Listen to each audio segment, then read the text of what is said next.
ગોંડલની અંદર નાની બજારમાં આવેલું આ સ્વામિનારાયણ મંદિર 156 વર્ષ આ મંદિરને પૂર્ણ થયા છે. એ નિમિત્તે અને બાપુએ જ્યારે આ મંદિર બનાવ્યું ત્યારે રાજ દરબાર એટલે કે રાજ ખર્ચથી આખું આ મંદિર ઊભું થયું છે અને ગામની વૈસોવૈસ આ મંદિર આવેલું છે. પેલું જે જૂનું ગામ એ એમની વૈસારે આ મંદિર રમણીય આવેલું છે. તો વાલા ભક્તો, આ મંદિરનો 156નો પાટોત્સવ થયો અને જ્યારે જ ગોંડલના અમારે રમેશભાઈ ધડુક જે સંસદ સભ્ય હતા અને એ મંદિરની અંદર આવી અને એને મંદિર જોયું ત્યારે એના હૃદયની અંદર પણ આનંદ થયો અને મને કહે, સ્વામી, આ તો આપણું જૂનું મંદિર અને આપણા જૂના દેવ અહીંયા બિરાજી રહ્યા છે. રાધા કૃષ્ણ દેવની મૂર્તિ જોતા તો રમેશભાઈને એટલો બધો આનંદ થયો કે અહીંયા સાક્ષાત વૃંદાવન વિહારી બિરાજી રહ્યા હોય એવું મને લાગે છે. રમેશભાઈનો અનુભૂતિ પણ એમ કહેતી હતી. રમેશભાઈ આ જ્યારે જે સત્સંગી જીવનની કથા હાલતી હતી એમાં સાંજે આવેલા હતા. એ સત્સંગી જીવનની કથાની અંદર રમેશભાઈ એટલા બધા તલ્લીન બની ગયા હતા કે રમેશભાઈ એક પ્રેમી ભક્ત છે, ભગવાનના ભક્ત છે. ધાર્મિક વૃત્તિની અંદર જેનું મન લાગેલું છે એવા પવિત્ર જેના મન છે એમના જે વારસરાની અંદર જે દીકરાઓ છે એનો નાનો એવો એક દીકરાનો દીકરો નાનો, એ એટલું બધું સરસ. અમે જ્યારે આમંત્રણ દેવા ગયા ને રમેશભાઈને ત્યારે એટલું બધું સરસ કહેતા હતા, બોલતો હતો કે સ્વામી, હું કાયમ ઠાકોરજીને કે સવારમાં ભોગ ધરાવું છું. તો મેં કીધું, દીકરા, તું નાના એવા ઠાકોરજીને ભોગમાં શું ધરાવું? કે ભાખરી ધરાવું, દૂધ ધરાવું. મેં કીધું, પણ અમારા ઠાકોરજીને, અમારા લાલજીને તો માખણ વધારે ભાવતું હતું, તારે માખણ ધરાવું. તો કે માખણ હોય ત્યારે મિશ્રી પણ ધરાવું છું.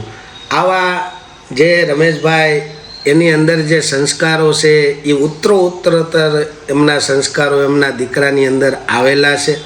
અમે તો અનુભૂતિ કરેલી છે.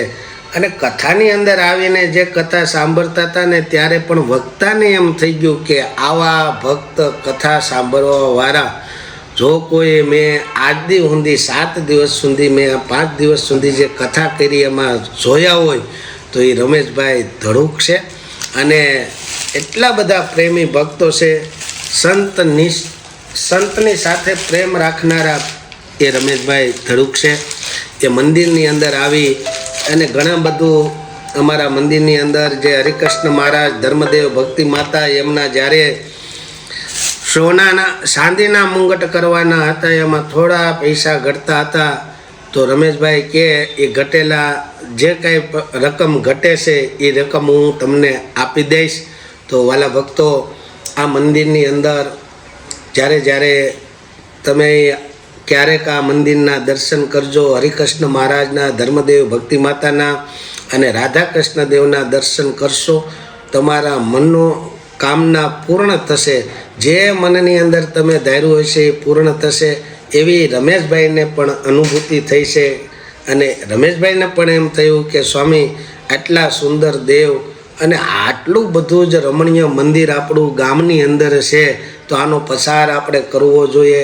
આવું મંદિર પ્રસાદીનું આ ન ભૂતો ન ભવિષ્યથી આ મંદિર બનાવેલું છે. ભગવતસિંહ જ્યારે જ ગોંડલ ટેટ ભગવતસિંહ બાપુએ અને ગુણાતીતાનંદ સ્વામીના શિષ્ય ધ્યાની સ્વામીએ એ મંદિરની પ્રતિષ્ઠાઓ કરી અને દેવો પધરાવ્યા છે. દેવો બહુ પ્રતાપી છે. તો વાલા ભક્તો, હર કોઈને તમે આ સંદેશો પુગાડજો કે સ્વામિનારાયણ મંદિર નાની બજારની અંદર આવ્યું છે. ત્યાં ગુણાતીતાનંદ સ્વામીની ડેરી પણ છે અને ત્યાં પણ દર્શન કરવા પધારજો. એવી અભેષણા, એવી પ્રાર્થના સાથે જય સ્વામિનારાયણ.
સ્વામી ભગવાન શ્રીનો સંપૂર્ણ બને સમજાય કે આપણો કોઈ 12 લાખ સમજાય. પણ હું તો કહું સ્ત્રી ભક્તો એટલી હિંમત કરતા હોય તો પુરુષો નબળા હોય, અને જો નબળા હોય તો મૂછું કાઢી નાખે, અમારે રાખતા મેરે આપણા ભગવાન એના ઘરે કોઈ દુર્બળતા ન આવે, દરિદ્રપણું ન આવે. પણ ખરેખર આજે આપણે એ મુગટને અર્પણ વિધિ કરવાની છે. આમ તમે જે બધા સંતો પધાર્યા છે, ખાસકી મહાનુભાવો પધાર્યા છે, એને પણ આપણે કોઈ જોરદાર તાળીઓના નાદથી વધાવી. ખરેખર ખૂબ સરસ. રમેશભાઈ તડુકને પણ જોરદાર તાળીઓનાથી વધાવી. બહુ સેવાભાવી છે અમારે. સ્વામી કહે છે કે હું તો પહેલા વહેલો કોન્ટેક્ટમાં એટલે ના ઓળખતો, પણ હું જોવા ઉપર તેમ લાગે છે કે રાજકીય મહાનુભાવો પૂર્વ સંસદ છે તાળીઓનાથી વધાવો. કારણ કે આરે બધો સ્ટાફ છે ઉપરથી આપણને ખબર પડે, અનુમાન કરીએ, પણ પૂર્વ સંસદ હોવા છતાં કથાના પ્યાસી છે. એકાગ્ર ચિત્તે કથા સાંભળતા હતા ખરેખર, અને એક ભાવથી કથા સાંભળતા હતા. અને જો જે મેન માણસ જેવા હોય તો અમે આજુબાજુનો સ્ટાફ પણ એવો જ હોય, આખો બધો સ્ટાફ પણ બધો ભાવથી સાંભળતો કરે. એક તાપ ભાઈ નગર રાજકીય ક્ષેત્રે કથા સાંભળવી અઘરી પડે. વક્તા કથા કરતા તો ફોન ચાલુ હોય, બાકી કોઈ કથા ધ્યાન દે નહીં. હું ખરેખર આપણે રમેશભાઈ ધડુકને જોરદાર તાળીઓથી વધાવીએ, સાથે આવેલા સ્ટાફને જોરદાર તાળીઓથી, એક હૃદયના ભાવથી, દિલના ભાવથી, મન મૂકી અને રમેશભાઈ અને આખો સ્ટાફ પ્રેમથી કથા સાંભળતો હતો.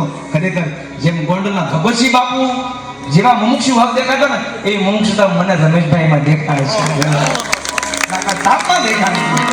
તો થોડી વાર અહીંયા આપણે કથાને સ્થગિત કરીશું, પછી આગળનો જે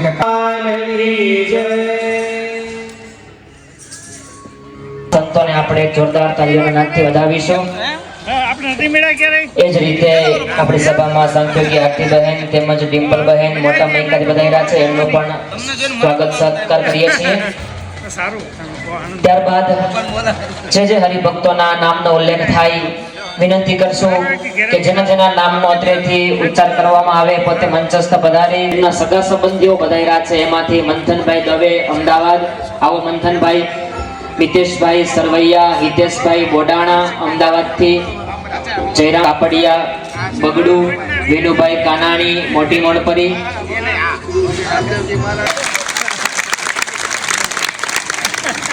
મારે વિશેષ બીજી કોઈ વાત આજે નથી કરવાની. થોડુંક આપની વચ્ચે ઉપસ્થિત છે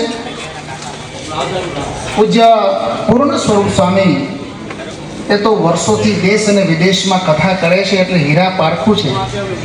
રમેશભાઈને આમ ક્યારેક ક્યાંક ભેગા થયા હશે, પણ પર્સનલી મળ્યા નથી. પણ રમેશભાઈની જે કથા શ્રવણ પરત્વેની જે એમણે ભાવના જોઈને, ત્યારે વક્તા મહોદય શ્રી પણ એ ભાવને એના શબ્દો દ્વારા એ વ્યક્ત કર્યો.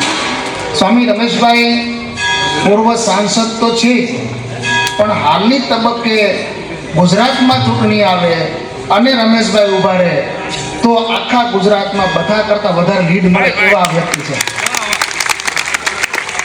આમ શરીરમાં ઠાકોરજીની કૃપા છે, પણ જેવો એમનું શરીરનું વજન છે ને એવું જ વજનદાર વ્યક્તિત્વ છે. એ સાંસદ હતા ત્યારે પણ ક્યારેય એના ઉપર પદનો ભાર તમે ન જુઓ. પદનો મદ નહીં, પદનો ભાર નહીં. અને કથા પ્રિય આ સાંસદ, એક અમારા આ સાંસદ એવા છે કે કથા પ્રિય છે.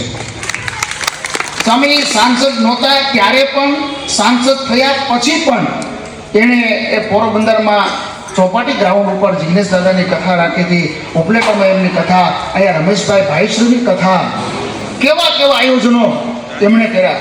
કોરોનાનો એ ભયંકર સમય, લોકો એટલા બધા ચિંતિત હતા શું થશે. તમારે માણવો હોય ને જોવો હોય ને જાણવો હોય ને કાંઈક એમાંથી પ્રેરણા લેવી હોય તો એ ધડુકની ડેલી સુધી તમારે જવું પડે.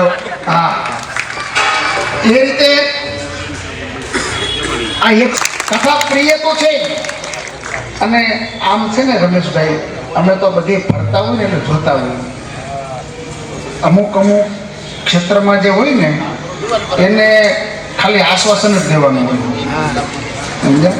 પણ આ માત્ર આશ્વાસન નહીં, આશ્વાસનની સાથે એ મદદ પણ કોઈ કરતું હોય તો રમેશભાઈ છે. નવરાત્રિમાં મા શક્તિની આરાધના ઘણી બધી ગરબીઓ થતી હશે, ઘણા બધા પાર્ટી ટોળ હશે, પણ હું એકવાર ત્યાંથી તમારું ઓલું છે ને આપણે પાર્ટી પ્લોટ દાસી જીવન પાર્ટી પ્લોટ ત્યાંથી નીકળ્યો કે એટલો બધો ટ્રાફિક મને તો અહીંયા સેવ મને કે આ ધડુકની ગરબી છે કે મેં કીધું તો એ પૂરું તમારે મોટી મોટી સ્ક્રીનો એલઈડી મૂકેલી હો. અને એ નવરાત્રિમાં શક્તિની આરાધના, એ શક્તિની આરાધનાની સાથે સાથે જે જીવતી શક્તિઓ છે ને, જે બાલિકાઓ એમની પૂજા એ કરે છે. એકવાર એમને શક્તિ પરત્વેની ભક્તિ એમને ચાલવાથી વધારે અને પછી